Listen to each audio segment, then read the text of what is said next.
Oui, bonjour à tous. Ça me fait très plaisir d'être parmi vous. Ah, c'est le bon. Euh, Pendant que je suis en train d'installer mon matériel, je vous propose un petit devoir. J'aimerais que vous puissiez ouvrir vos Bibles pour tous ceux qui les ont prises. Et vous cherchez le livre des Hébreux. C'est vers la fin. Je vous charrie. Page 712.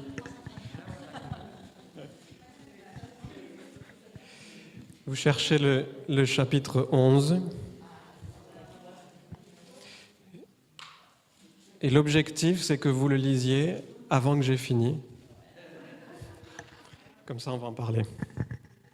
Alors, moi, j'avais à cœur de vous parler de la crainte et de la foi en même temps. C'est pour ça que je vous ai demandé de lire un petit peu le chapitre 11 d'Hébreux, parce que c'est un chapitre qui est appelé le chapitre de la foi.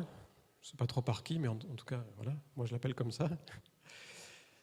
Et, et avant de commencer, j'aimerais vous donner un petit témoignage qui me concerne et par rapport à cette année. Donc cette année, dans mon entreprise, je me suis fait aider par un consultant donc, qui est venu m'aider en tant que dirigeant pour mon entreprise. C'est un homme que certains d'entre vous connaissent, qui s'appelle Jean Saigne-Morte, qui est chrétien, qui est un frère, et voilà, qui a pu m'aider à plein de choses dans l'entreprise.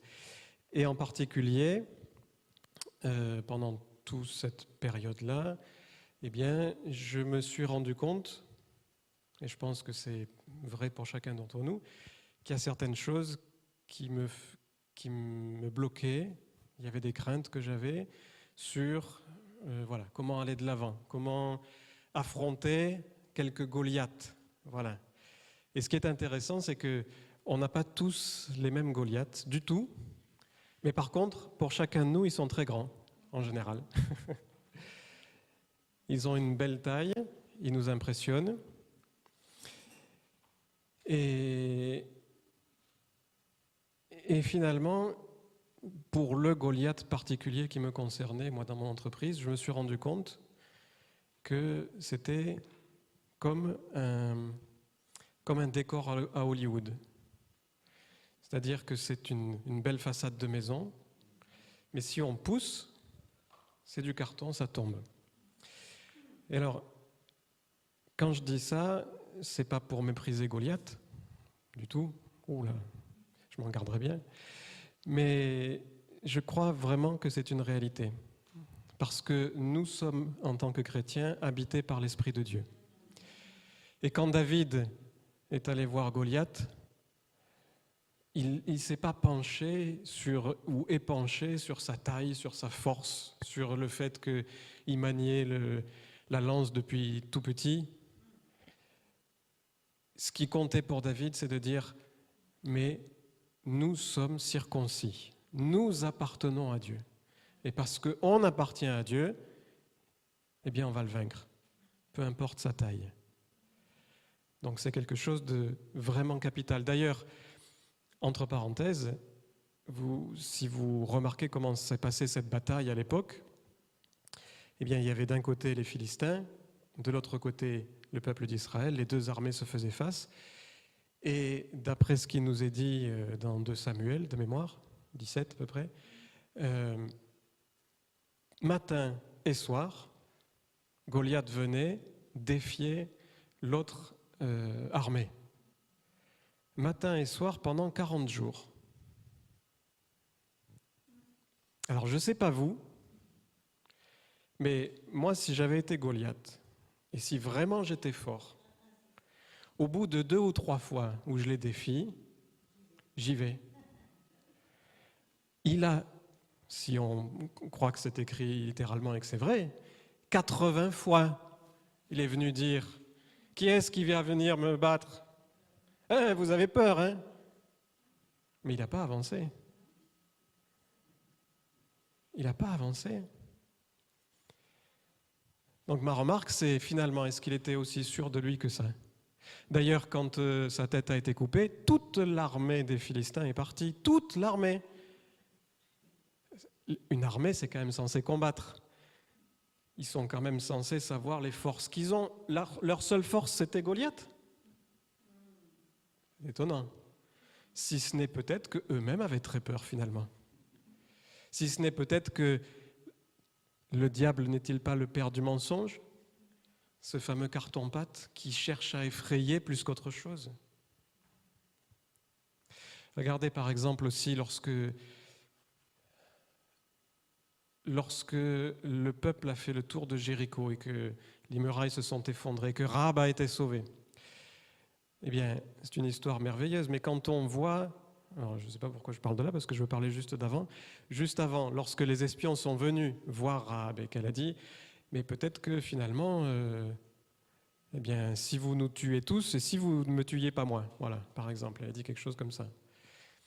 Eh bien, rappelez-vous ce qu'elle a dit, elle a dit, nous sommes tous dans la terreur parce que nous avons appris ce que votre Dieu a fait lorsque vous êtes sortis d'Égypte. Maintenant, une petite question. Ça s'est passé quand? 40 ans avant, puisqu'ils ont tourné 40 ans dans le désert. Donc ça veut dire que 40 ans après l'événement, le peuple ennemi avait encore peur, était terrorisé 40 ans après. 40 ans. Aujourd'hui, on est en 2018, il n'y avait pas encore Mitterrand. Je ne sais pas si vous imaginez. 1978. Vous vous rappelez des peurs que vous aviez il y a 40 ans, vous? Ouais, j'espère qu'elles ne sont pas encore là, elles ne sont plus là. Mais là aussi, c'est étonnant. À un moment donné, ce peuple-là sait que Dieu est intervenu, et puis il est dans le désert, et si jamais il venait nous battre, et puis il se passe 10 ans, 20 ans, 30 ans, 40 ans, et ils ont encore peur. Tiens, ils ont encore peur. La réalité, c'était qu'ils étaient vraiment terrorisés. Alors que les espions, quand ils sont allés visiter le pays, ont dit « Oh, c'est nous qui avons peur, c'est eux qui sont très forts. » Vous connaissez la suite de l'histoire. Alors la foi là-dedans. D'ailleurs, il est dit de ces 12 espions que 2, finalement, ont eu foi en Dieu. Et ils ont dit, non, on va y aller, on va gagner. Les autres n'ont pas eu foi. Les autres ont eu crainte. Ils ont eu les foi, voilà. Ils ont eu vraiment crainte. C'est pour ça que j'oppose crainte et foi. En fait, c'est un peu le même mécanisme, finalement. C'est assez intéressant. La foi et la crainte, c'est le même mécanisme, c'est juste que c'est dirigé dans des directions opposées. Si vous êtes capable d'avoir des craintes, vous êtes capable d'avoir la foi. Ce qui peut être une bonne nouvelle. Et si vous n'avez jamais eu de crainte, probablement vous vivez dans la foi, donc c'est bien, de toute façon, c'est possible d'avoir la foi.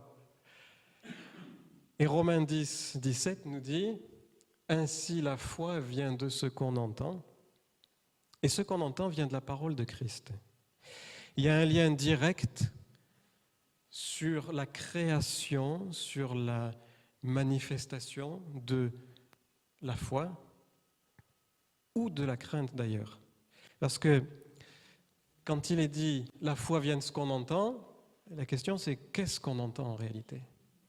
Qu'est-ce qu'on entend en réalité? Alors je me suis permis, pour les besoins de l'exercice, de modifier quelques versets. C'est pour ça que je vous ai demandé de lire Hébreux 11. Mais en attendant, j'ai juste modifié celui-ci, simplement pour qu'on réalise la portée de ce verset. Si on le met à l'envers, ça donne ainsi la crainte vient de ce qu'on entend, si ce qu'on entend vient de la parole des hommes. C'est-à-dire, si ce que tu entends vient de la parole de Dieu, c'est la foi qui grandit en toi. Mais si ce que tu te laisses dire, ce que tu acceptes d'être planté dans ton cœur, vient de la parole des hommes, alors c'est la crainte qui pousse. C'est une semence de peur, de terreur. C'est ce qu'amènent les hommes. D'ailleurs, vous avez remarqué que j'ai inversé donc crainte et foi, mais je n'ai pas mis Christ et diable. D'ailleurs, vous savez que, en tout cas, je ne l'ai pas trouvé. On ne trouve pas dans la Bible la parole du diable. ou la parole de Satan. On trouve par contre plus de 200 fois la parole de Dieu ou la parole de Christ, ça oui. Mais le diable, il n'est pas créateur non plus. Et puis, sauf erreur de ma part, il ne lui a pas été attribué une puissance de création comme il a été donné à l'homme, puisque l'homme a été fait à l'image de Dieu. Dieu est le créateur. Les paroles construisent ou détruisent malheureusement, selon comment elles sont orientées. En tout cas, elles construisent quelque chose. Ce qu'on entend vient de la parole des hommes. D'ailleurs, rappelez-vous, lorsque Jésus a repris Pierre, il lui a dit « Arrière de moi, Satan ». Tes pensées sont celles des hommes. Il ne dit pas au diable, tes pensées sont tes pensées. Si tes pensées, c'est celles des hommes. Tu te sers de la pensée créatrice négative des hommes pour agir.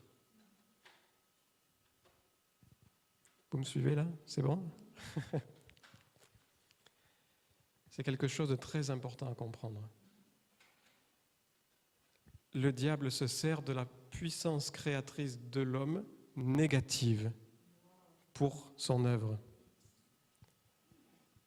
Il a besoin de coopération humaine pour agir dans le monde. Et j'aime bien dire que souvent, il doit prendre des notes des fois quand il voit les humains agir.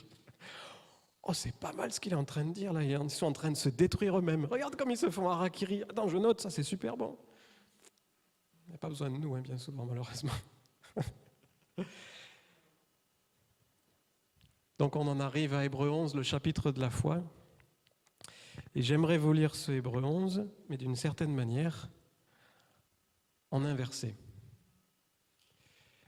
J'aimerais qu'on fasse ce petit exercice pour que ce que vous avez lu tout à l'heure, peut-être pas en entier, mais c'est pas grave, pour vous le remettre en mémoire, juste qu'on fasse cet exercice d'école en se disant, et si jamais tous les anciens dont il est parlé dans ce chapitre n'avaient pas eu la foi, mais la crainte, qu'est-ce que ça aurait donné? Et si ce chapitre-là, chapitre 11, c'était finalement Hébreux 11 d'une humanité qui a tout échoué, qui n'a pas fait confiance à Dieu, et qui décrit non pas la foi, mais la crainte, qu'est-ce que ça donnerait? Je vous préviens, c'est pas rigolo. C'est pas rigolo du tout, mais on va le faire. Voilà, d'ailleurs, j'ai mis Romains 11, mais c'est Hébreux 11. Or, la crainte, c'est une ferme assurance des choses qu'on redoute. La crainte, c'est être assuré que ce qu'on redoute va se produire. Une démonstration de ce que nos yeux voient. On s'appuie sur ce que nos yeux voient. Et parce qu'on s'appuie sur ce que nos yeux voient, on se dit « Oh, le pire arrive !» C'est ce qu'on redoute. C'est ça la définition de la crainte. A contrario, la foi, c'est la ferme espérance des choses qu'on espère, la démonstration de ce qui ne se voit pas. Intéressant. Intéressant. Pour avoir possédé la crainte, les anciens ont obtenu un témoignage défavorable. C'est par la crainte que nous nions que le monde a été formé par la parole de Dieu, en sorte que ce qu'on voit aurait été fait de choses visibles. Ce qui sous-entend, par exemple, que toute cette histoire comment ça s'appelle d'ailleurs, d'évolution est basée sur la crainte. Très intéressant. C'est par la crainte que Abel offrit à Dieu un sacrifice plus pitoyable que celui de Caïn. Et c'est par la crainte qu'il fut déclaré coupable, Dieu rejetant ses offrandes. Et c'est par elle qu'il ne parle plus parce qu'il est mort. C'est terrible.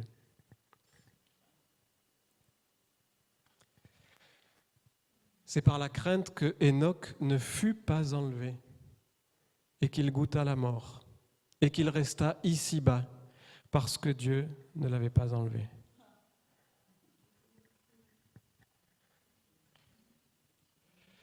Car avant de rater son enlèvement, il avait cru recevoir le témoignage qu'il n'était pas agréable à Dieu.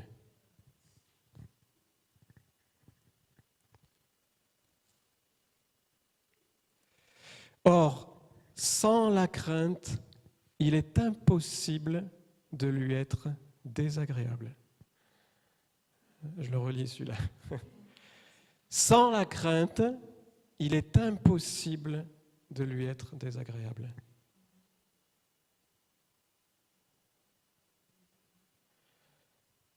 Parce que vous serez dans la foi et vous lui serez forcément agréable.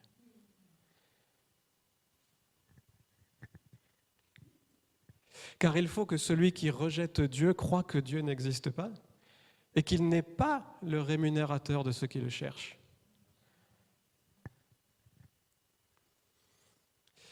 C'est par la crainte que Noé, divinement averti des choses qu'on ne voyait pas encore et repoussant une crainte respectueuse, refusa de construire une arche pour sauver sa planète, pour sauver sa famille et la planète d'ailleurs.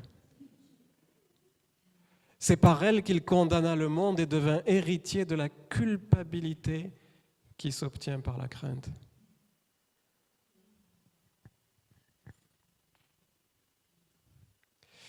C'est par la crainte qu'Abraham, lors de sa vocation, lorsqu'il a été appelé, désobéit et ne partit pas pour un lieu qu'il devait recevoir en héritage, parce qu'il voulait partir en sachant où il allait.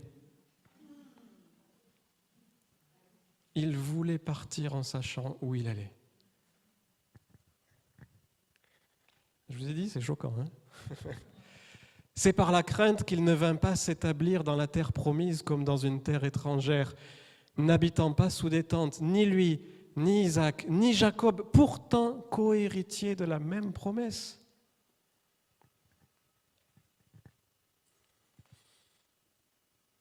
Car il n'attendait pas la cité qui a de solides fondements, celle dont Dieu est l'architecte et le constructeur.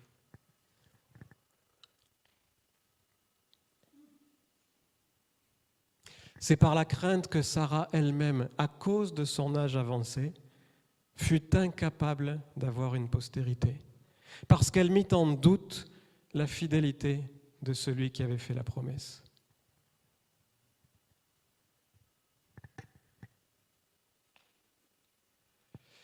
C'est pourquoi d'un seul homme déjà usé de corps ne naquit aucune postérité nombreuse, comme les étoiles du ciel, comme le sable qui est sur le bord de la mer et qu'on ne peut compter. C'est dans la crainte qu'ils sont tous morts sans avoir obtenu les choses promises, sans les avoir vus ni salués de loin, refusant d'accepter qu'ils étaient étrangers et voyageurs sur la terre.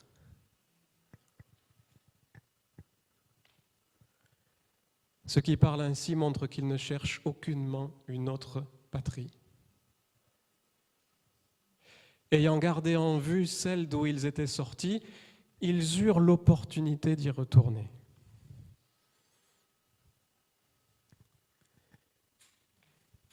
Comme la femme de Lot. Mais maintenant, ils en refusent une meilleure, c'est-à-dire céleste. C'est pourquoi Dieu a honte d'être appelé leur Dieu, car il leur a préparé une cité qu'ils ne chérissent pas.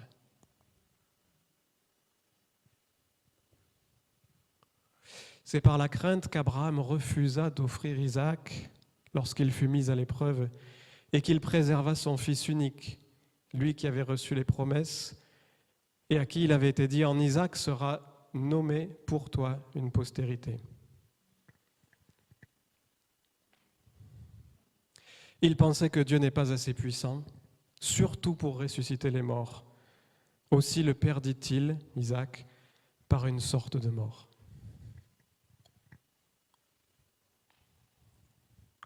C'est par la crainte que Isaac ne bénit ni Jacob ni Ésaü, n'ayant vu aucune autre chose à venir.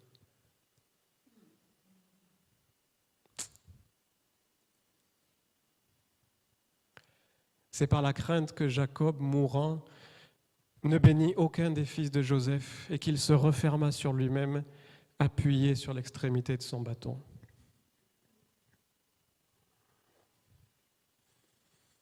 C'est par la crainte que Joseph, mourant, ne mentionna pas la sortie des fils d'Israël et qu'il ne donna aucun ordre au sujet de ses os.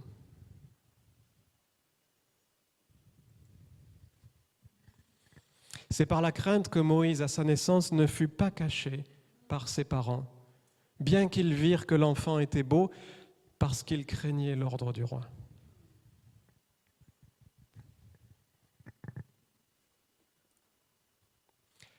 C'est par la crainte que Moïse, devenu grand, accepta d'être appelé fils de la fille de Pharaon. Aimant mieux avoir pour un temps la jouissance du péché que d'être maltraité avec le peuple de Dieu. Regardant les trésors de l'Égypte comme une richesse plus grande que l'opprobre de Christ, car il n'avait pas les yeux fixés sur la rémunération. C'est par la crainte qu'il resta en Égypte, étant effrayé de la colère du roi, car il se montra faible, comme ne voyant pas celui qui est invisible. C'est par la crainte qu'il ne fit ni la Pâque ni l'aspersion du sang. Ainsi, l'exterminateur frappa au premier-né des Israélites. C'est par la crainte qu'ils ne traversèrent pas la mer Rouge comme un lieu sec et que les Égyptiens n'eurent pas besoin de les poursuivre et ne furent pas engloutis.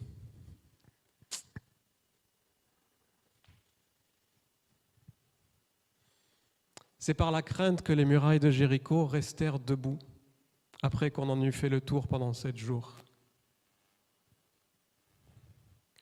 C'est par la crainte que Rahab la prostituée périt avec les rebelles parce qu'elle eut peur de recevoir les espions avec bienveillance. Ah, le monde aurait été différent, hein?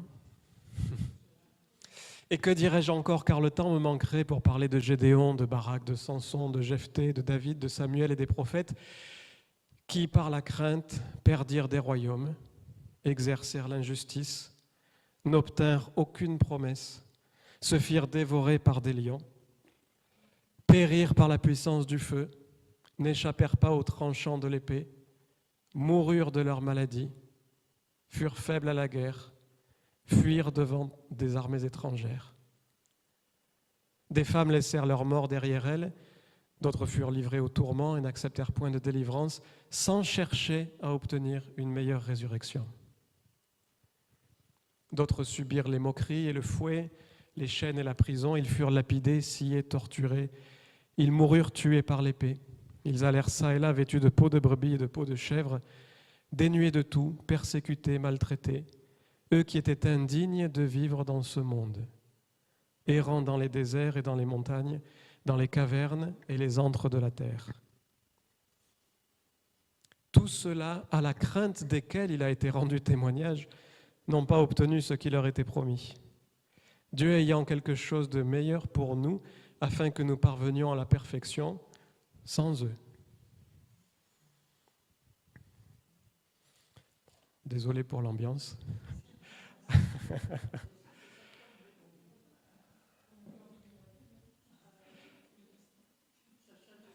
Ça change absolument tout. Et je vous dis que la crainte et la foi sont les mêmes puissances opposées. Quand on lit ça de cette manière, ça fait un choc. En fait, on a trop pris l'habitude de lire les mots tels qu'ils sont. On lit le mot foi, on ne sait même plus ce que ça veut dire derrière. Mais je vous dis que la même force qu'on ressent en lisant ce texte en négatif, c'est la même force qu'on est capable normalement de ressentir en positif lorsqu'on le lit comme il faut. Et on va le lire comme il faut, ensemble. Ça va nous faire du bien. Cette vision-là, c'est effectivement une vision infernale. C'est l'enfer, c'est terrible. Se dire, mais quel blocage il peut y avoir dans les vies à cause de la crainte. Quand je parle de Lévi, je parle des vies et pas de Lévi, de la tribu de Lévi. Bon, c'est juste pour détendre l'atmosphère. C'est pas grave. Donc moi, je vous propose maintenant de relire Hébreux 11, chapitre de la foi, mais amplifié. Ce coup-ci, l'objectif, c'est d'avoir le même choc dans l'autre sens. Et j'ai décidé là de remplacer le mot foi par une signification plus profonde. Parce que malgré tout, malheureusement, le mot foi peut souvent perdre son sens. On ne se rend pas trop compte, il y a plein d'études, d'enseignements, de tonnes de trucs sur qu'est-ce que c'est que la foi, augmente-nous la foi, etc. J'aimerais bien avoir de la foi. Il était une fois, il y en a de partout. On ne sait plus où ça en est. C'est terrible parce qu'il y a énormément de mots qui perdent leur sens.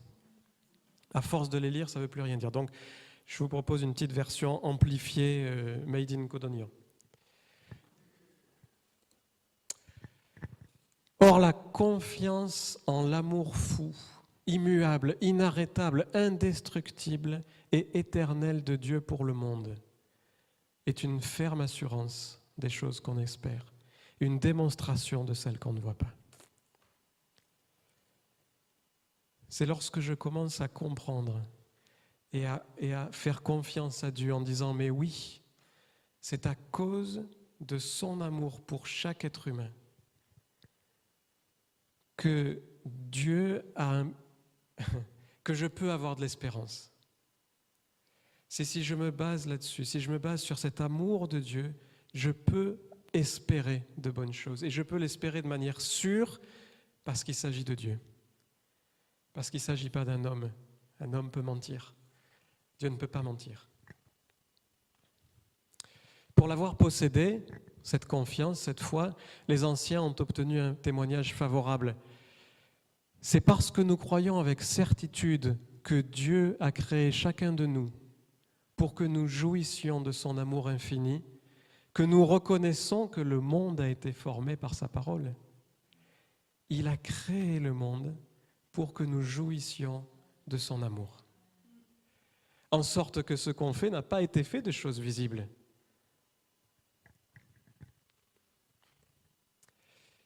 C'est parce qu'il était tellement reconnaissant de la bonté de Dieu envers lui qu'Abel offrit à Dieu un sacrifice plus excellent que celui de Caïn. C'est pour cela qu'il fut déclaré juste, Dieu approuvant ses offrandes. Et c'est pour cette raison qu'il parle encore, quoique mort.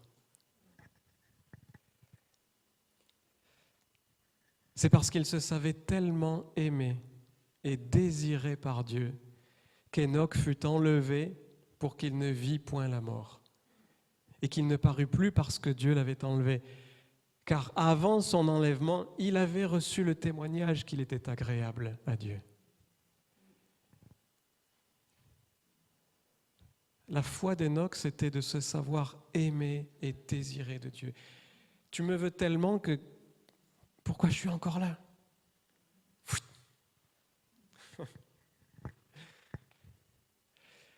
Or, sans cette envie folle d'aimer et de se laisser aimer par Dieu, il est impossible de lui être agréable. Car il faut que celui qui s'approche de Dieu croie que Dieu existe et qu'il est le rémunérateur de ceux qui le cherchent.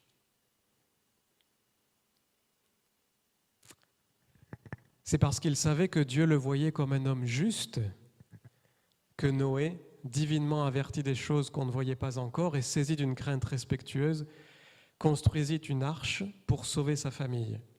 C'est par elle qu'il condamna le monde et devint héritier de la justice qui s'obtient par une relation d'amour et de confiance en Dieu. C'est parce qu'il était persuadé que la voix qu'il avait entendue était celle du Dieu qui ne veut que lui faire du bien, qu'Abraham, lors de sa vocation, obéit et partit pour un lieu qu'il devait recevoir en héritage et qu'il partit sans savoir où il allait. Il était persuadé de l'amour de Dieu pour lui, persuadé que Dieu ne voulait que le bénir, lui et des nations après lui. C'est parce qu'il eut pleinement confiance en les promesses de Dieu qu'il vint s'établir dans la terre promise comme dans une terre étrangère, habitant sous des tentes, ainsi qu'Isaac et Jacob, les co-héritiers de la même promesse. Car il attendait une cité qui a de solides fondements, celle dont Dieu est l'architecte et le constructeur. C'est parce qu'elle savait que Dieu est fidèle et qu'il ne peut pas mentir que Sarah elle-même, malgré son âge avancé, fut rendue capable d'avoir une postérité. Parce qu'elle crut à la fidélité de celui qui avait fait la promesse. C'est écrit noir sur blanc. C'est pourquoi d'un seul homme déjà usé de corps naquit une postérité nombreuse comme les étoiles du ciel, comme le sable qui est sur le bord de la mer et qu'on ne peut compter.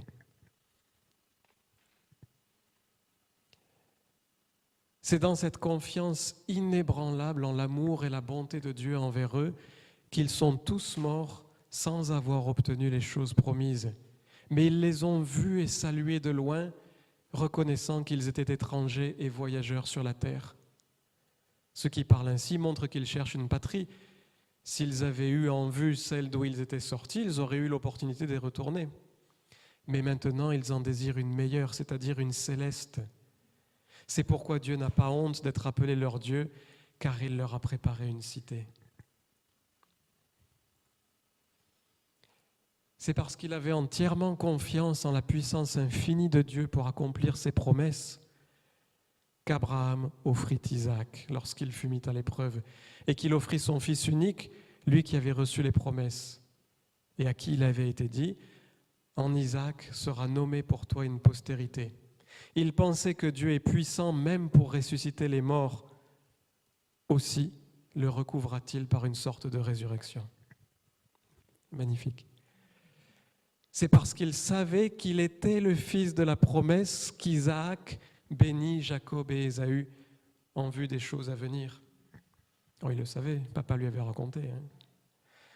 Tu sais, tu as un grand frère, voilà. Mais en fait, c'est toi. C'est parce qu'il avait une pleine assurance que Dieu bénit sur 1000 générations, que Jacob mourant bénit chacun des fils de Joseph et qu'il adora appuyé sur l'extrémité de son bâton. La bénédiction, c'est un acte de foi.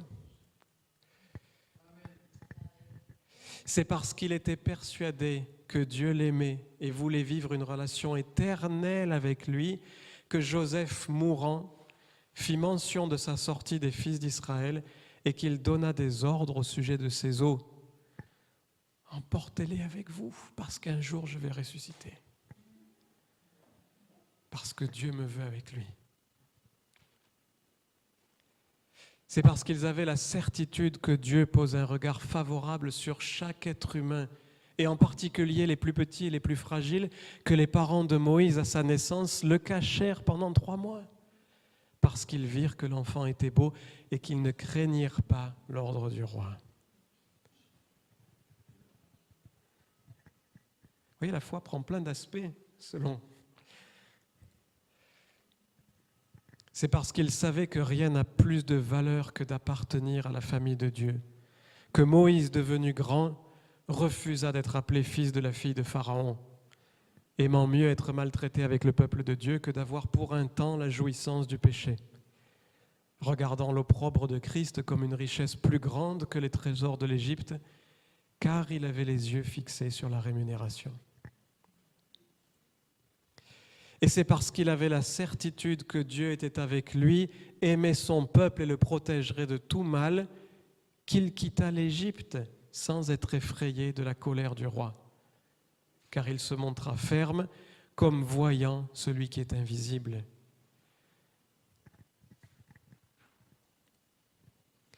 C'est parce qu'il avait compris la valeur que Dieu attribue au sang d'un innocent, qu'il fit la Pâque et l'aspersion du sang, afin que l'exterminateur ne touchât pas au premier-né des Israélites.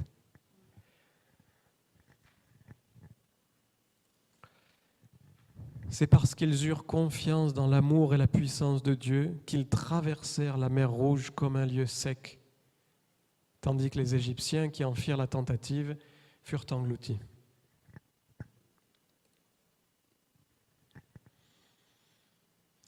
C'est parce qu'ils jouissaient tellement de la présence de Dieu parmi eux qu'ils poussèrent des acclamations de joie et que les murailles de Jéricho tombèrent après qu'on en eut fait le tour pendant 7 jours.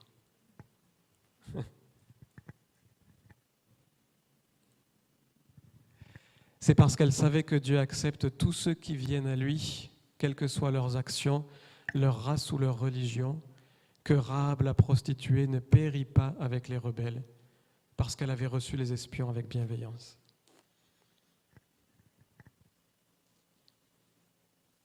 Et oui, elle a su qu'elle pouvait être acceptée. Et que dirais-je encore, car le temps me manquerait pour parler de Gédéon, de Barak, de Samson, de Jephthé, de David, de Samuel et des prophètes, qui, parce qu'ils se savaient aimés, chéris et désirés de Dieu, vainquirent des royaumes, exercèrent la justice, obtinrent des promesses, fermèrent la gueule des lions, éteignirent la puissance du feu, échappèrent aux tranchants de l'épée, guérirent de leurs maladies, furent vaillants à la guerre, mirent en fuite des armées étrangères. Des femmes recouvrèrent leur mort par la résurrection, d'autres furent livrées au tourment et n'acceptèrent point de délivrance afin d'obtenir une meilleure résurrection. D'autres subirent les moqueries et le fouet, les chaînes et la prison. Ils furent lapidés, sciés, torturés. Ils moururent tués par l'épée. Ils allèrent çà et là vêtus de peau de brebis et de peau de chèvre, dénués de tout, persécutés, maltraités, eux dont le monde n'était pas digne, errant dans les déserts et les montagnes, dans les cavernes et les antres de la terre. Tous ceux-là qui ont cru en cet amour fou de Dieu pour le monde, dont il a été rendu témoignage, n'ont pas obtenu ce qui leur était promis, Dieu ayant en vue quelque chose de meilleur pour nous, afin qu'ils ne parvinssent pas sans nous à la perfection.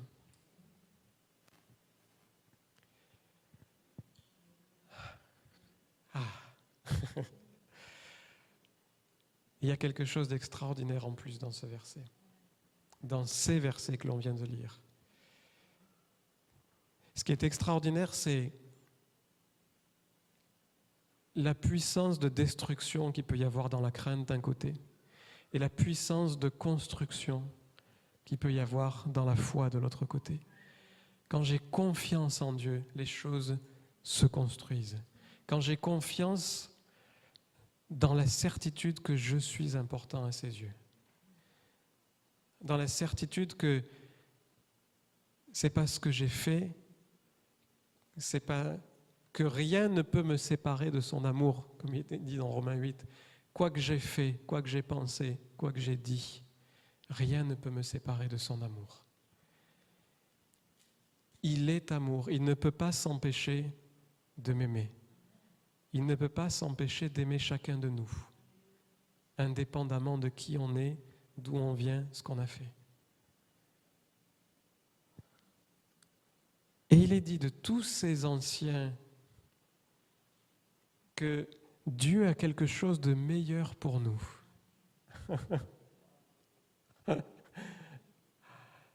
C'est quelque chose de meilleur pour nous, c'est quelqu'un en fait. C'est le Saint-Esprit en nous, c'est Jésus-Christ en nous.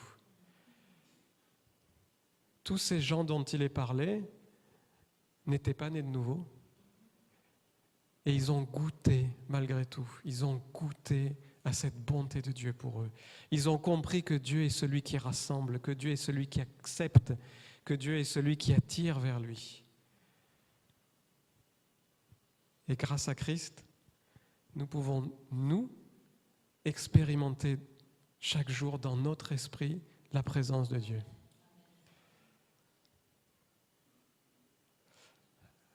Alors, je n'ai pas envie de continuer plus, je veux juste vous dire que vous êtes bénis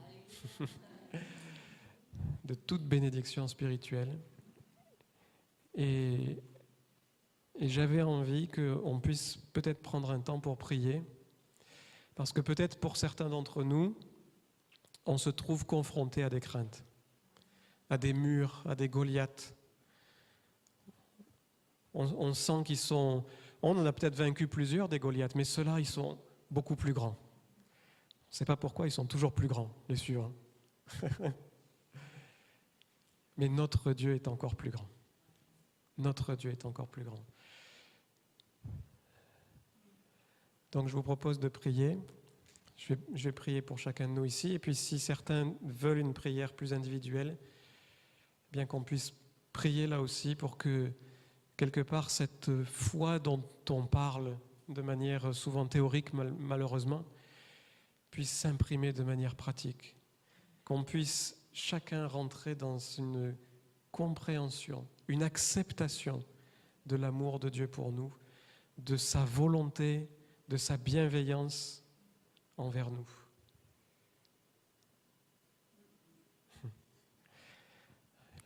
Je veux te bénir, Père, parce que ta parole est puissante et parce qu'elle est créatrice. Je veux te louer, Père, parce qu'en Jésus-Christ, tu nous as rendus parfaits. Je te bénis parce que l'esprit que tu as mis en nous, notre esprit est identique à l'esprit de Christ. Il ne manque rien. Et je veux simplement te prier, Seigneur, que la puissance que tu as déposée dans ton esprit, dans notre esprit, puisse s'exprimer, puisse agir puissamment pour que toute crainte, que tout Goliath soit détruit, soit démasqué, je dirais. Que la lumière soit faite sur le mensonge. Tu es le Dieu de la lumière, tu es la lumière. Et je prie que cette lumière éclaire nos raisonnements, éclaire nos pensées, et que pour chacun de nous, ce soit ta parole puissante qui soit la référence. Quand tu dis quelque chose, la chose est vraie. Il est même dit que tu appelles les choses qui ne sont pas comme si elles étaient, parce que tu es créateur. Et nous voulons, nous aussi, être participants de cette puissance de création que tu as mis en nous par ton esprit. Et proclamer sur chacune de nos vies ta bénédiction. Proclamer sur chacune de nos vies ta propre vie et ta vie en abondance.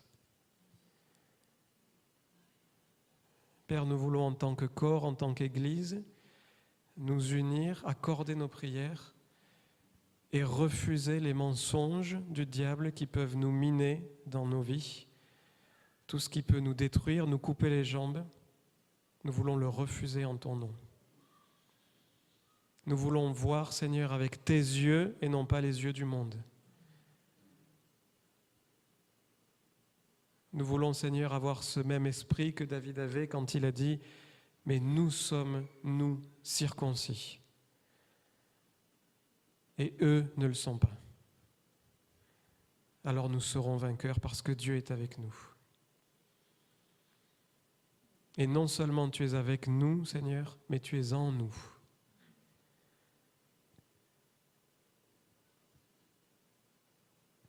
Alléluia. Alléluia. Merci pour la puissance de ton esprit. Alléluia. Tu as mis en chacun de nous la même puissance que la puissance qui a ressuscité Jésus d'entre les morts. Et je veux appeler cette puissance à agir maintenant dans chacune de nos vies, dans chacune de nos situations, dans nos corps qui peuvent être malades, qui peuvent être fatigués. J'appelle cette vie de résurrection maintenant même. Et dans les situations, dans les blocages de nos vies, je veux proclamer que tu es celui qui sait faire concourir toutes choses au bien de ceux qui t'aiment. Et nous prions, Seigneur, que les portes puissent s'ouvrir là où elles doivent être ouvertes. Nous prions, Seigneur, qu'elles soient fermées là où elles doivent être fermées. Et nous voulons, Seigneur, nous appuyer sur ta bonté envers nous, sur ta fidélité qui a duré de génération en génération et que les anciens ont pu témoigner. Et tu n'es pas différent avec les anciens qu'avec nous, puisque tu as voulu que chacun, que tous ensemble nous puissions parvenir à la perfection, c'est-à-dire à l'image même de Christ. Alléluia. Merci pour ces miracles en puissance. Merci pour ces miracles que nous proclamons ensemble dans nos vies. Nous voulons faire cesser les raisonnements du diable. Nous voulons abattre les murailles d'incrédulité, abattre les murailles de mensonges dans nos vies. Tu es vainqueur, Seigneur Jésus. Tu as toute autorité. Tout genou fléchira devant toi, quoi qu'il arrive, quoi que l'on voit. Je te bénis, Jésus. Alléluia. Alléluia. Merci, Jésus. Amen. Amen. Amen. Merci, Jésus.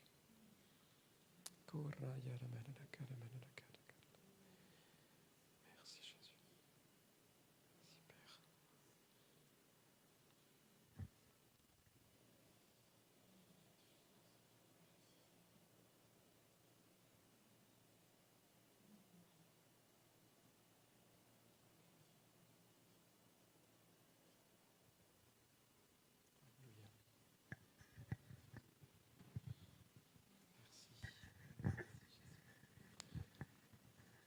Merci Seigneur, merci pour ce beau message qui nous secoue un peu, mais c'est bon de temps en temps.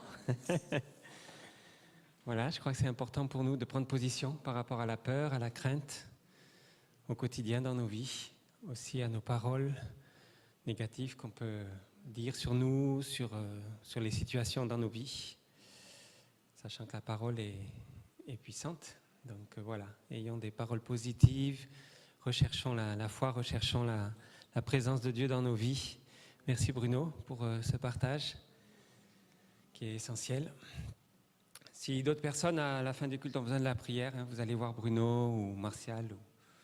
Moi, je serai pas là parce que je vais travailler, mais ou Brigitte ou d'autres.